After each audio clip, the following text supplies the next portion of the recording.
Just waiting notification. There we go. Boom. And we are live.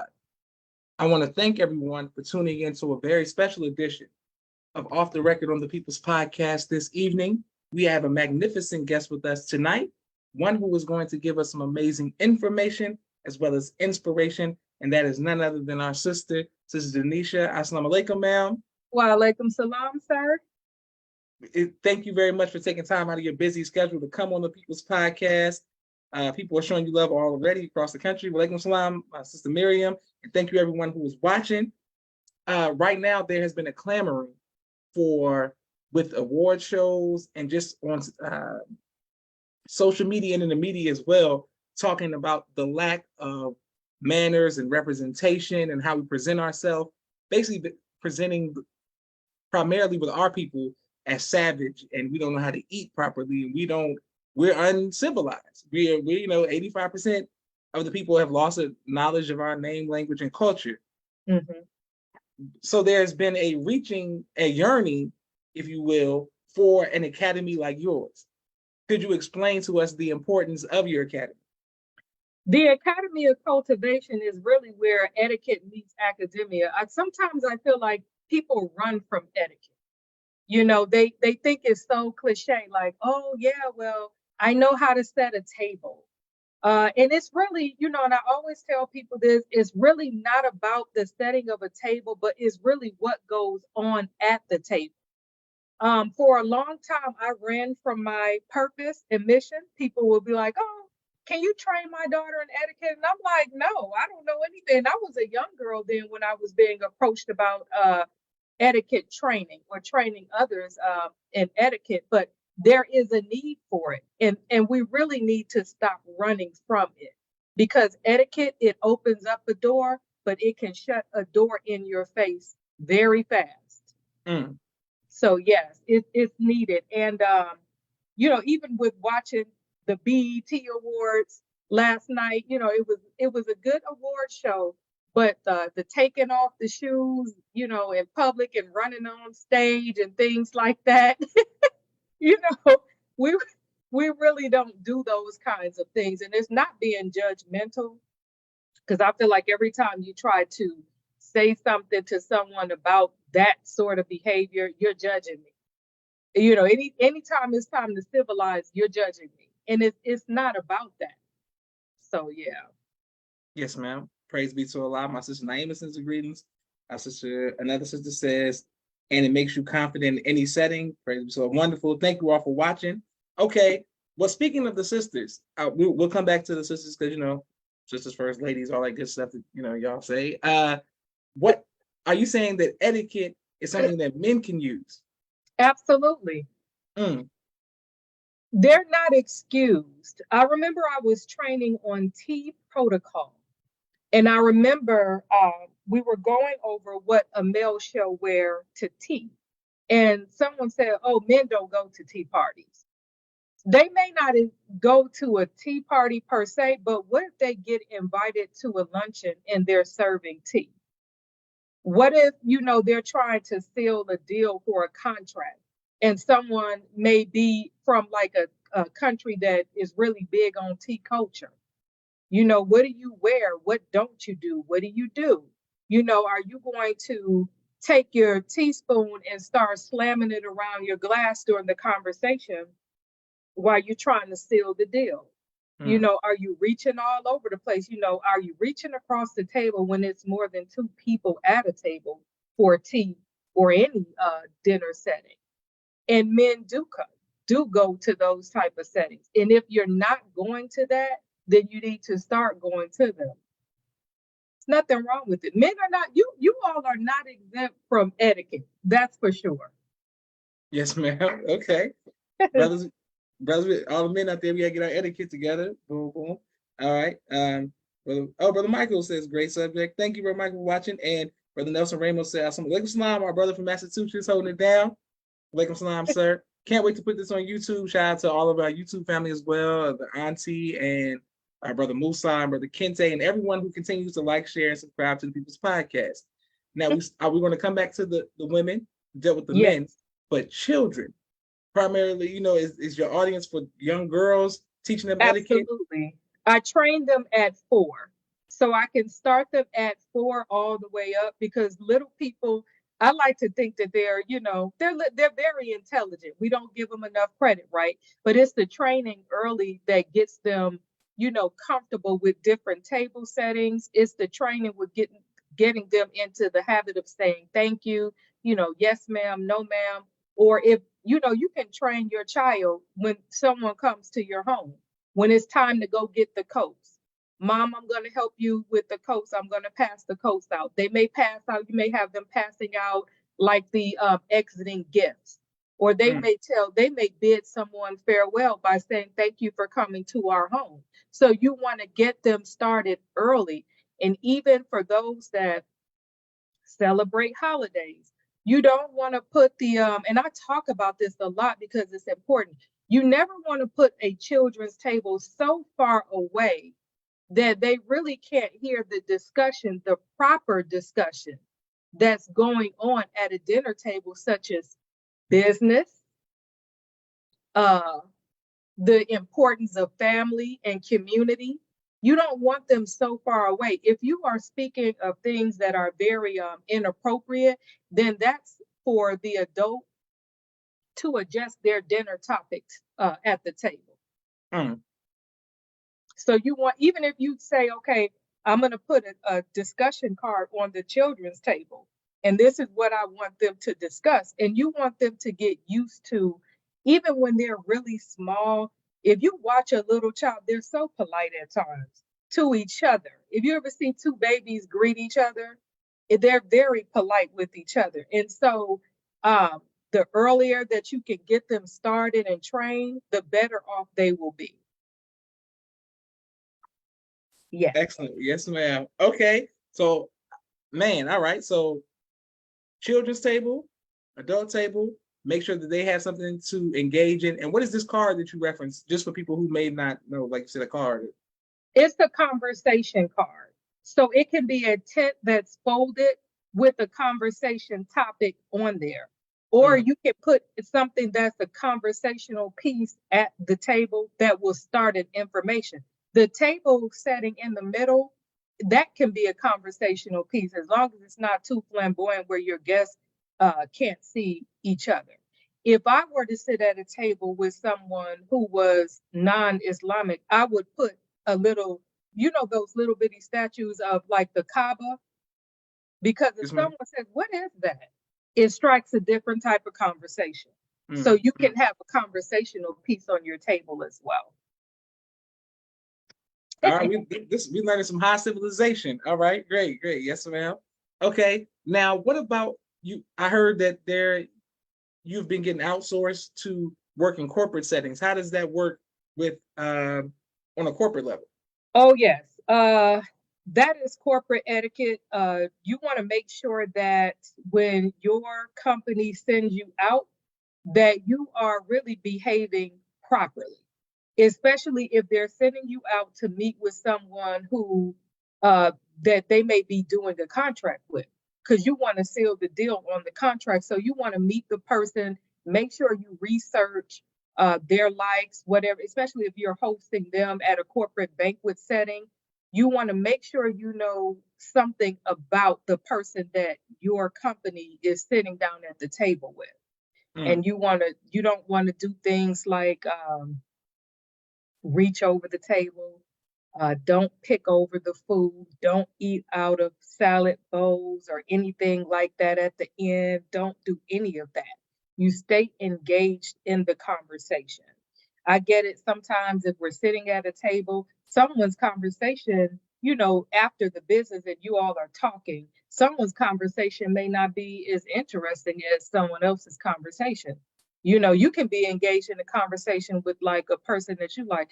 Oh gosh, this conversation is dull, and I'm interested in the conversation that's on the other side of me. But you really want to give that person your undivided attention. And then you can kind of, once you see the conversation starts to die down, they kind of glance over, give a little smile or head, acknowledge the other party's conversation, and wait until they invite you into the conversation. and then you invite the other person into it and say, okay, if me and Brother Josh are having a conversation, and I say, oh yeah, well, Brother Josh and I were just talking about how, and you want to be inclusive.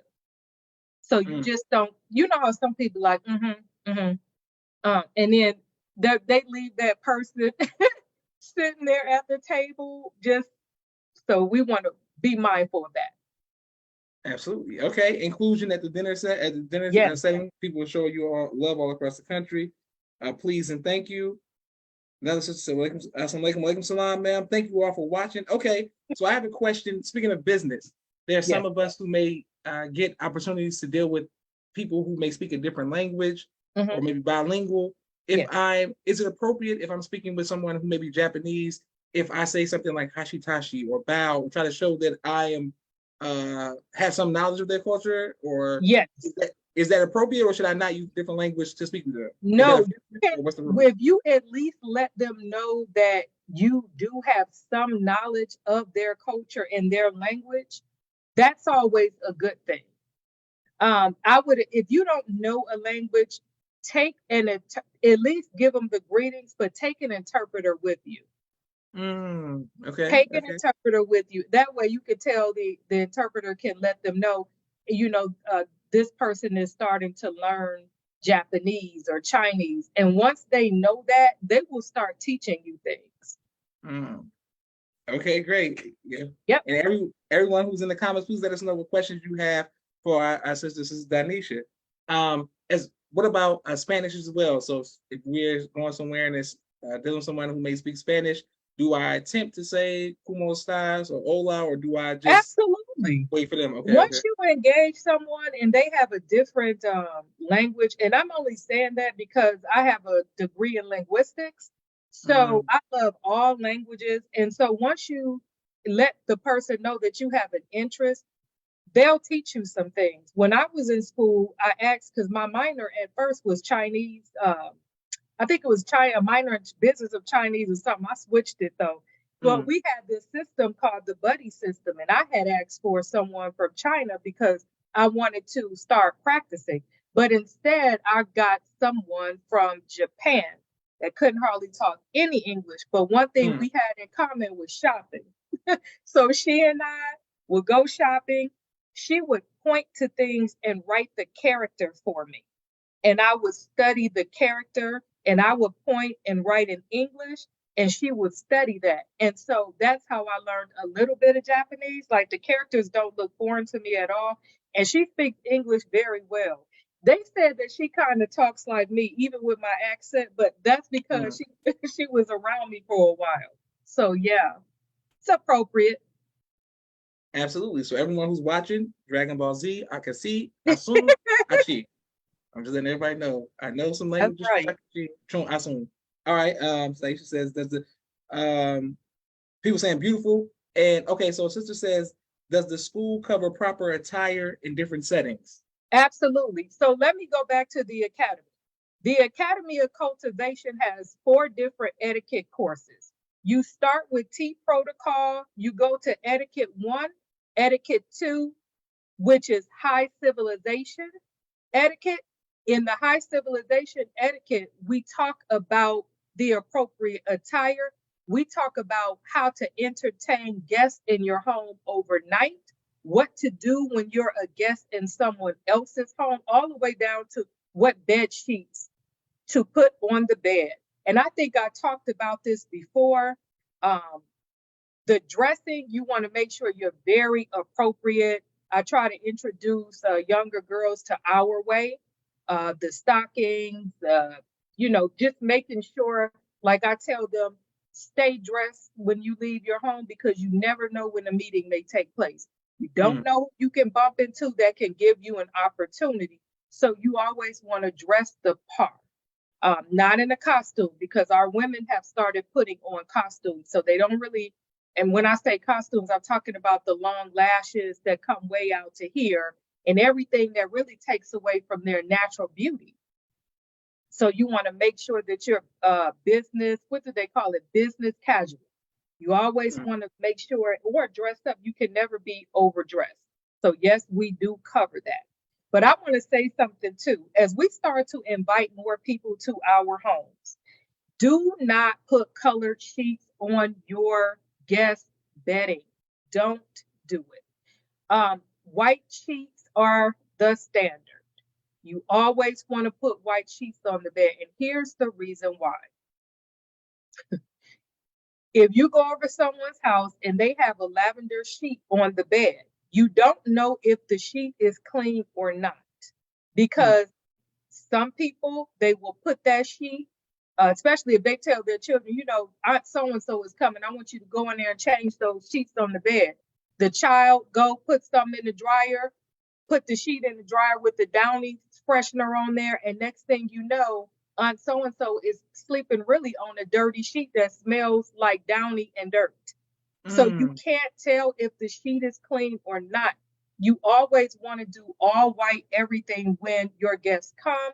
You want to make sure that you reach out to them ahead of time for any food allergies. Make sure that you're getting soaps and body wash that doesn't have scent in them so that there's no breaking out. So I think it's allergenic stuff that people don't break out. You want those kinds of things. You want to make sure that you ask them, are they right or left-handed? Because when you set the table, you want to make sure that their place setting is comfortable for them. So you ask in advance and you get the RSVP and have them send it back so you'll know how to treat your guests.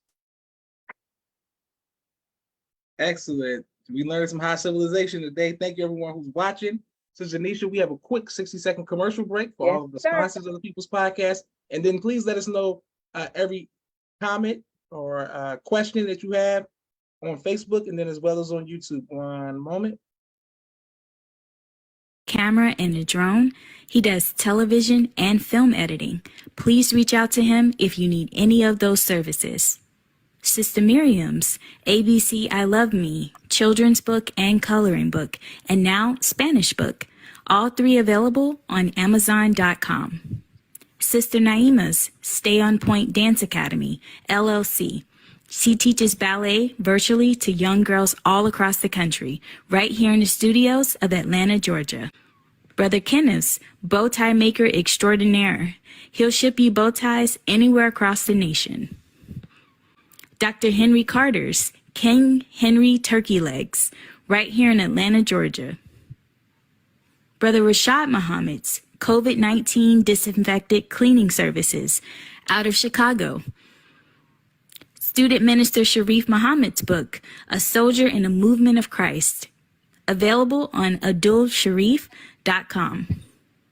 And lastly, Brother Joshua Muhammad's book, Cleopatra, as well as No Father, No Excuse, both available on Amazon. If you would like to donate or... Thank you all for every like, share, subscription, and every Cash App to the People's Podcast. We greatly appreciate it. All right, and people are showing you love all across the country, and they have a lot of great questions. What I wanted to ask you, ma'am, is there has been a lot of talk about gloves. And is there a rule on wearing gloves? Should you wear, what does gloves represent? Like, what setting should you wear gloves? Should you take gloves off and shake people's hands? Or should the women wear them? Or like, what's the rules on gloves? Break down the gloves. You can wear gloves to dinner if it depends on what you're going to. If you are going to tea, you can wear gloves. I have broken a couple of rules taking pictures, but when you get ready to have your tea, take your gloves off and place them in your lap. There's nothing wrong with wearing gloves. It depends on the setting. Typically, you will find that people are wearing the gloves if they're going to a tea. You will also find them wearing gloves if you're when you're setting your table. It's always good to wear the gloves, the white gloves, so that you won't spot up the silverware while you're setting them. But gloves are appropriate. Just don't eat in them.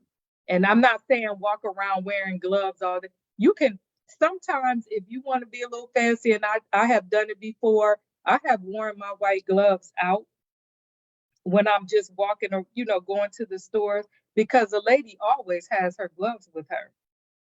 She does. Yes, ma'am. Okay. All right. I wanted to ask you, what about for the men with cologne? Is there such thing as too much? what type of cologne? Because you got your nightlife cologne. You're going out to a party or something like that, or is it I don't know, different levels? Just a polo. We talked about that in etiquette training 1. You don't want to offend anyone. What if you set someone's allergy out? Sometimes you can spray too much. Some people will spray. That you can see them spraying them all on the clothes and everything. No, it doesn't. It don't take that much, and you can pass someone up in the mall and the smell. I don't know. Remember that store? What is it called? Abercrombie Fitch or something like that. And you go in the store and their smell was so strong. It was their cologne, but it was so strong. And so for the men, I would say, and even the women, be gentle. You don't have to spray a lot. All in the hair, on the clothes, and Okay, yes, ma'am. So you're saying oils? Because for me, as a man, I always get mad when I shake somebody's hand and they got like oils or incense on their hand, and I shake their hand, and now their smell is on me. That's something that offends me. I don't know. That's just when you do the oils, because I like oils too. When you do the oils, I hope they're not putting it in. You're not putting it in their hand, and then I hope you're just kind of blotting it on the arm or wherever you blot it. Yes, ma'am. But if you're putting it in your hand and then start to rub, so when you touch someone, and we know that the oils are stronger, so they will stay on you all day, a couple of days. So I would advise with the oils, do not rub the oil in your hand. Don't put it in your hand and then put it all over. Perfect. Yes, ma'am. People are saying, yes, you can smell it in the hallway. Yes. Okay. A woman wants to know, she said, why is this work important to you? What drives you to share your knowledge and also keep up the great work? Thank you so much. I just have a passion for it. I've had the passion since I was younger, but let me just back up. Our girls in particular, when I would make memes and things like that, they would have our girls dressed in, this kind of sleazy type, even the fashion sketch. And they would have their women in ball gowns. So for me, I always thought that our, especially younger girls, deserve to be that princess. That's what I see her as. I don't see anything else. So I'm very passionate about us feeling pretty, not sexy. Oh, girl, none of that. Pretty. You tell a woman that she's pretty, her posture changes. And that's important to me. It's important to me to take what I've learned over the years. I'm a military brat. I've been a lot of different places in and out of the country with different culture. I have a love for it. And I believe that kind of shaped me to this very moment in terms of the woman that I am, especially with the etiquette piece. And I don't like the way we're portrayed. I don't like that. And so I'm like, there's lots of pretty Black women that's fully clothed that they don't even put out in the forefront. So my job is every chance I can get, if I can make a woman or a younger girl see the worth and the value in herself and tap into the power of her femininity, I'm going to do it. And a lot of people can't be around me because they can't take all that girly. Because if I can get somebody that's really hardcore, and I have to paint their fingernails pink, that's a lot. I'm a lot for some people. They like, I'm not playing tea parties. I'm not doing all that. Well, I feel like we should be doing all that. So it's Excellent. important to me. Wonderful. Yes, ma'am. And thank you for your powerful response. And I wanted to ask you, what are some things, because there is a television series very popular, Bridgerton, and some of the spinoffs where everybody's like refined and going back to that type of look, and they were even traveling, having like Bridgerton balls where people were dressing up like that. Is there something that we can do outside of depending on television for imagery to show us in high civilization? What are some things that we can do? It was us. When you go back and you look at Black Wall Street, when you go back and you look at some of the pictures and you see Black women and Black men dressed up, I mean, dressed to the nine, as they call it, Yes, just ma'am. cleaning in the board of health. You see them, that was us. But somehow or another, there was a shift. And now we think it's corny. Or here, this is our favorite thing. I'm not doing all that. I don't do that. You do that. It's in you. You just forgot that it was there and you don't want to reacquaint yourself with it. And I'm telling you, people, when you say, "Oh, I'm not coming to etiquette, but I'll send my child," no, you come too. Because the moment that people think that they can't learn anything anymore, they'll be on the outside of the doors all the time. The doors that they're trying to get in, they'll be on the outside. So Bridgerton, I like. The Academy, I'll go into when you ask me about it later, but I want to back up because we have those etiquette components. And then on the weekend, we have ESL.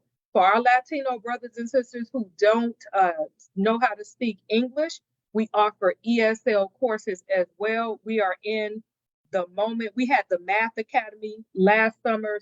Sister Aisha Muhammad, she left us and moved to Virginia, but she did very well teaching the Math Academy. We also are going to add pipe welding. So the Academy of Cultivation, if you can imagine this trade school full of culture and refinement, things that will pull out a person's purpose, something that can help us build a nation. Because remember, we can't build backwards. So now we're using a new mind, right? So we need to be moving forward. So, and even with like Muhammad, you didn't know it, but you were the test pilot for Muhammad. That was the first time I did Muhammad. And so now, thank you for that, because that helped me really go into the piece of how I'm going to move with academic advising others who are attending schools in different states. So the Academy is moving forward. I am a one-woman show with a small team pushing a boulder up a hill. And it's very difficult, but I have my mission and my job that I need to do. Beautiful. Yes, ma'am. Go ahead, sister. All right. What is the website? Is it social media? Where do we contact you? And how do we get people to sign their daughters up and things of that nature, and corporate and the brothers too? Absolutely. It is www.theacademyofcultivation.com. You can find us under the Academy of Cultivation on IG. And also, if you want to send an email, you can send it to keepitladylike9@gmail.com. And please keep it ladylike. So there's a lot that's going on with the Academy now. We're in the process of doing core competencies. We're trying to get the courses. You can use them towards professional development because they have been certified as such, but we want to hit the academia side. So we want to attach the etiquette courses to maybe a school of hospitality at different colleges. So that's where we're headed. Yes. Yes, ma'am. Beautiful. Praise be to Allah. Okay. Well, I wanted to ask you about the style of dance. For example, as coming into etiquette, I'm gonna show you something. Well, I'm gonna explain this. So they would do regional balls. My dad would do like regional balls in Atlanta, invite everybody, we all get dressed up. And then everybody like, why you're not dancing? Right. And it's like, because a lot of people, the only type of dancing we know is like savage dancing or like, freaky stuff. How important is it with etiquette to learn how to be able to dance in front of your grandma, the children? How does that tie into it? Just like with civilization, so that people can dance in a setting and be like, oh, it's not inappropriate. Like how important is etiquette to that? There's all types of different styles of the basic 2 steps that you can do. You don't got to drop it like it's hot and all of that. I ain't saying do all of that, but you want to be people, when it's getting inappropriate. So hey, just keep that 2-step and enjoy yourself. But when you're digging a little bit into the culture and refinement, I would like for everyone to look at Arthur Murray's dance studio in your area. And I want you to learn things like the foxtrot. You can also learn different type of walks. So you want to do something different. Don't just say, oh, I'm going. No, learn it. See, I love the foxtrot. Lindy hop is really fun. It's like a faster version of swing dancing. And Okay. if you're trying to lose some weight, that it will get you down. But Lindy hop is very fun. Those kind of dances.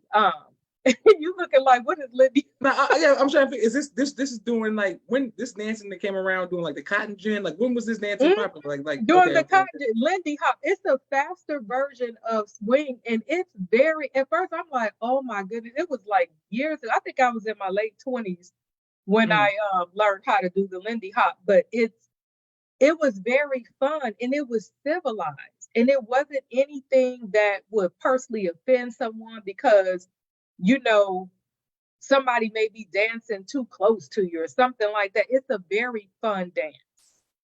Okay, yes. Listen, I'm all about learning new dances. I'm from Naperville, so that's like outside of Chicago, and for us it was stepping. Uh-huh. So we You had to learn all to had step. the We had to learn to Chicago step. step. Yeah, we had to We learn to had the step. Detroit ballroom, and you all had in our ballroom. The Detroit ballroom is really the cha-cha. See, I'm not familiar. So you teach me again. I didn't know it was a Detroit. I didn't know Detroit Oh, yeah, ballroom. the Detroit ballroom dance. Yeah. Wonderful. Sister Sona says, beautiful to be cultured. Absolutely. I love being cultured. Everybody wants to be cultured. All right. Sister Denesha, once again, I want to thank you for taking time out of your busy schedule to come on the People's Podcast. Could you let us know about 16 Candles? Absolutely. 16 Candles is housed under the Academy of Cultivation. It is a mentor group of girls from the ages of 13 all the way through 19, sometimes 17, really. But they go through different projects. So it's really our 7 units packaged differently. You have the Lady in Her Modesty. These are the name of the projects. The Lady in Academics. You have the Lady Abroad, the Lady at Home, the Lady in Her Finances, the Lady in Etiquette, and then you have Project 9. So this group here, they started building on a poster board what it would be for them to have a hotel. So they went through and, you had to have the project manager. So you getting them into the mindset of building a business. If you can build a hotel, what would it look like? What type of budget would you have? So was the final project. They also donated to street teams. And they get involved with community service and civic engagement, as well as conflict resolution. One of the things that really shocked me was one meeting they participated in like a global leadership. So they act like they were global leaders from around the world, and they listed the problems of the world and how would they solve it. It was I was really taken aback by these young ladies. One of them even brought up the cartels, and I was like, wow. And so they they were really into it. And so now it is ball time. So and they also attended the walks at Arthur Murray. They learned how to walk stand. They attended the opera, which was a good experience for them. They also, what else did they do? Oh my goodness. The audio book of The Darkest Child Ever. We would have audio book listening. So this group did a lot. And I thank them for being patient with me and the parents for being patient and very supportive because this was the first run. So now it's ball time. And I feel like these young ladies have done so well. So they are going to have a cotillion. It is a tea-tillion. And so it's the tea party tillion. So there will be high tea tables there, low tea tables. They are coming out as debutantes. And so I'm very excited for them because it's their day and I feel like they deserve it. So they hit the ground running with their selling their ads and getting their donations and things. So if you see something on my page, just go ahead and hit it up because they worked really hard. And I know they're probably like, why we got to go to an opera? But I really enjoyed this for them. And they probably appreciate it when they get older, for sure. Absolutely. All praise to so yes, ma'am. And my mother is very she was always big into debutantes and all that girly stuff with my sisters. I was like, Mama, enough of that. Keep it for the sisters, you know what I'm saying? So I'm familiar with really big deal. It's a really big deal. And so they're going to be on the Swan ball court because their mascot is a swan and their colors are lavender and gold. So I'm very excited for them. They have to have a certain GPA. They have to have participated in the church or some type of church service or community service. So they have a very stiff criterion that they have to meet in order to be on the ball court. So I'm excited for them. Yes. Excellent. And my sister Naima says, that's beautiful. Once again, I want to thank, on behalf of myself, my family, and the viewing audience of the People's Podcast, we want to thank you, Sis Denesha, for the work that you've done, that you're doing, and that you will continue to do, God willing. We want to support you. Everybody, let's make sure we support her in keeping the cultivation and civilization for the young women, the men as well. So we won't just be throwing things at each other when we eat, and the cavemen, something we do. And if you want to hire her for corporate events, let's make sure we do that as well. This means a lot that you would come on. I'm very honored to have you on the podcast, Denesha. This is Joshua Leonard Muhammad signing off for the People's Podcast. Assalamu alaikum, ma'am. Wa alaikum salam, sir. Thank you all for watching. Also, for those who speak Japanese, ankun, an. Thank you very much. Assalamu alaikum. Wa alaikum salam.